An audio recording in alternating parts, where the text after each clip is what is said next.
ላሚቷን መግዛት እየቻልን ለምን ወተቷን? ሰላም ጤና ይስጥልኝ።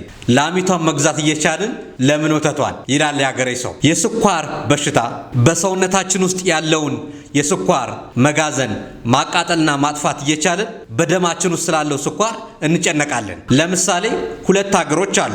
እነዚህ ሁለት ሀገሮች ጦርነት የማይቀርበት ሁኔታ ውስጥ ካሉ አንደኛው ሀገር ማወቅ የሚፈልገው ነገር ምንድነው?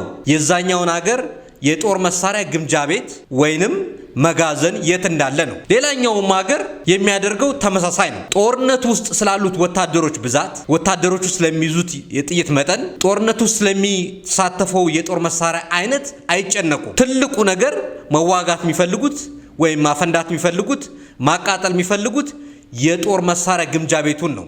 ምክንያቱም የጦር መሳሪያ ግምጃ ቤቱ ከተቃጠለ እነዛ ወታደሮች ጥይታቸው ቢያልቅ ወይ መሳሪያቸው ቢያልቅ ምትክ ስለሌላቸው መጨረሻቸው የሚሆነው እጅ መስጠት ነው። እንደዚሁ ሁሉ የስኳርም በሰውነታችን የተጠራቀመበት መጋዘን ወይም ግምጃ ቤቱን መጀመሪያ ካቃጠልን በደማችን ውስጥ ያሉት ስኳሮች እጅ መስጠት ነው የሚቀራቸው። ይህንን ቪዲዮ ፎሎ፣ ላይክ፣ ሼር አድርጉልን።